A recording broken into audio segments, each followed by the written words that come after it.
Moi, je suis pas quelqu'un de très à l'aise quand il s'agit de faire des photos. Les réseaux sociaux ont cette capacité à ne pas avoir de filtre. L'important, c'est quand même de rester soi, et c'est ce côté authentique en fait qui est aussi valorisé.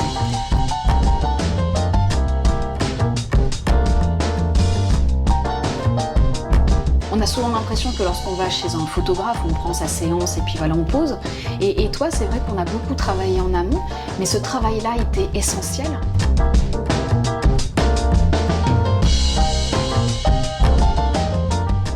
Bonjour Cécile. Bonjour Xenia. Je suis ravie de t'accueillir pour cette interview. Merci pour être venue pour partager ton expérience.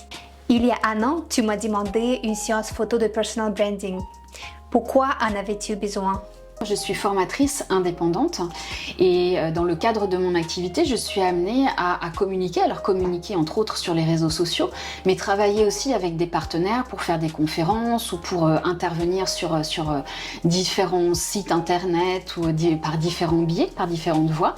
Et donc je n'avais pas de photos professionnelles, et pourtant dans mon métier c'est quand même essentiel pour présenter, pour montrer qui on est aussi au travers de l'image. Et donc je me suis effectivement adressée à toi l'année dernière, puisque je n'avais pas de photos professionnelles.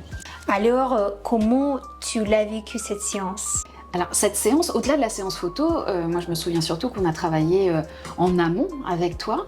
Dès que j'ai fait appel à toi pour t'exprimer quel était mon projet, quel était mon objectif, je sais qu'on a eu une première rencontre pour que on apprenne à se connaître, que tu apprennes à me connaître. Et ensuite je me souviens que tu m'as envoyé un questionnaire qui m'a un peu frappée parce qu'il était très long. Et il me permettait moi d'expliquer qui j'étais, quel était mon projet de façon très détaillée. Donc déjà moi ça m'a permis de poser des mots sur ce que je voulais, de bien t'exprimer ça. Et puis surtout toi, ça t'a permis de me connaître encore mieux, de surtout connaître l'environnement de mon projet et quels étaient mes objectifs par rapport à ces photos-là. Ce que j'ai grandement apprécié, parce que lorsqu'on a effectivement fait cette séance, ça m'a détendue. Moi, je suis pas quelqu'un de très à l'aise quand il s'agit de faire des photos. Je suis pas très à l'aise avec mon image. Et cette séance-là, ça a permis vraiment de bien préparer les choses pour toi comme pour moi. Et je l'ai très très bien vécu. Du coup, c'était vraiment du plaisir parce que je savais que tu avais identifié, tu me l'avais dit puisque tu m'avais expliqué aussi comment ça allait se passer. Donc, j'étais au courant de tout, de savoir où est-ce qu'on allait faire ces photos-là et de comment ça allait se passer. Donc, moi, j'étais très détendue. Et effectivement, je savais ce qui allait se passer. Cette séance-là, c'était vraiment que du plaisir en tout cas, parce qu'elle avait été bien préparée en amont. Ok, merci beaucoup, ça me fait plaisir. Comment tu te sers aujourd'hui de ces photos ? Alors moi je m'en sers, on va dire, sur deux grandes activités. J'ai une activité, moi, au-delà de mon métier de formateur, je crée du contenu sur les réseaux sociaux et plus spécialement sur LinkedIn, où j'anime une rubrique toutes les semaines qui s'appelle la Minute Pédago. Et donc au-delà de mon profil LinkedIn, où il fallait que j'ai une jolie photo effectivement, sur les visuels que je propose pour ce contenu-là, il y a systématiquement effectivement ma photo pour que je sois identifiée, et c'est effectivement une des photos que l'on a faites ensemble.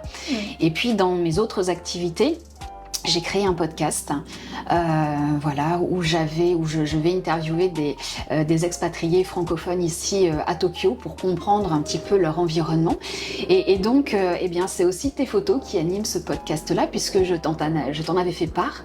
Et donc, j'avais même amené, je me souviens, mon micro lors de notre séance. Oui. Et donc, on avait posé avec le micro. Et donc, ces photos-là me servent aujourd'hui à valoriser ce podcast sur les réseaux sociaux.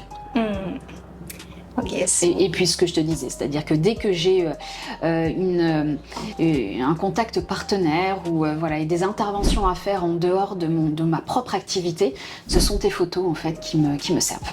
Ok, c'est super.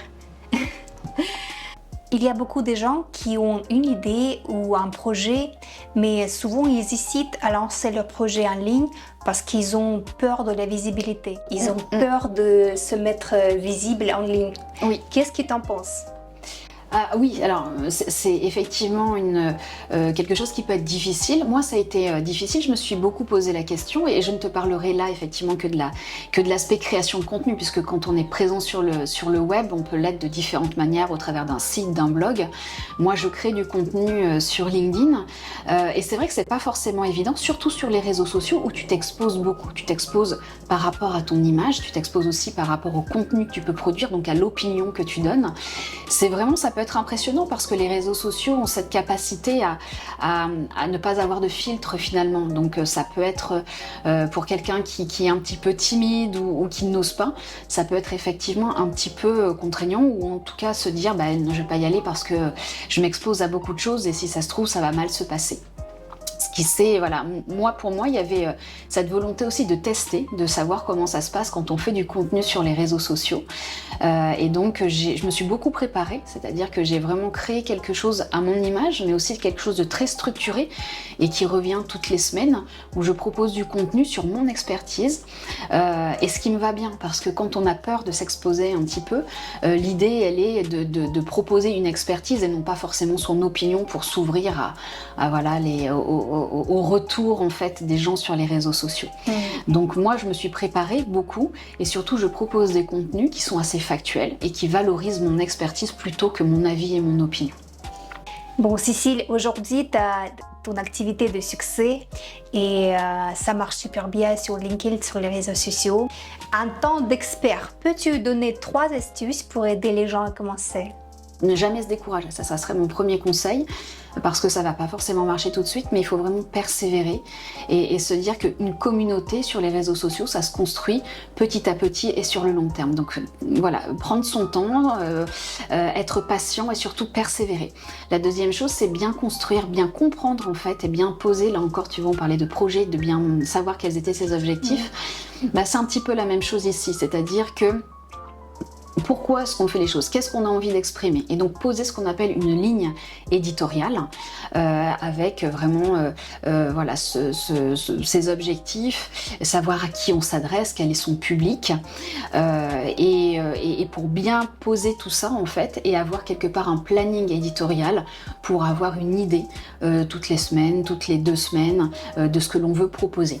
Et la troisième chose et qui est peut-être la plus importante, c'est de rester soi. Sur les réseaux sociaux, on a tendance à vouloir trop en faire ou faire du buzz ou faire comme le voisin parce que chez le voisin ça marche bien et on se dit tiens on va faire la même chose.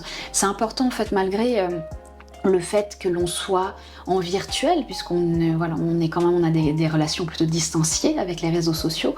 L'important c'est quand même de rester soi et c'est ce côté authentique en fait qui est aussi valorisé. Donc ne pas hésiter en fait à mettre de sa personnalité mais pas jouer un jeu ou jouer un rôle sur les réseaux sociaux parce que finalement c'est pas ce qu'il y a de plus intéressant. Ça, on revient un peu sur la question de peur. Oui. Parce que si tu as peur de montrer toi-même, tu vas chercher de montrer quelqu'un d'autre qui... Oui, tout à fait. Et les réseaux sociaux sont assez forts pour ça en ce moment où effectivement on voit beaucoup de posts avec des selfies par exemple où on se met en scène, où on raconte un petit peu de manière exagérée sa vie pour aller chercher du like ou la popularité, l'influence. Je pense que ce qui est valorisé aujourd'hui, parce que quand on est indépendant et quand on valorise aussi son expertise et sa personnalité, c'est aussi pour montrer qui on est et donc pour que peut-être demain des clients viennent nous chercher. Mais dans la vie en fait, et avec ces clients-là, on sera ce que l'on est dans la vie aussi, donc autant l'être sur les réseaux sociaux. Je pense que aussi avec les photos qui te présentent bien, c'est aussi une première démarche pour chercher les gens qui te correspondent aussi. Oui, et c'est une histoire de cohérence en fait. Quand la première question c'était comment est-ce que ça s'est passé et je te disais ce questionnaire-là finalement nous a permis de bien travailler, toi de comprendre qui je suis et donc de faire des photos qui valorisent et qui expriment au travers d'une image qui je suis vraiment. C'est pareil en fait, c'est une histoire de cohérence sur ces réseaux-là, d'avoir une photo de profil qui te correspond, un contenu qui te correspond et vraiment de présenter qui tu es vraiment. Merci beaucoup pour cette petite interview. De belles continuations avec ton activité et à la prochaine. Merci. Belle continuation à toi aussi, Zénia. Merci à toi. Beaucoup.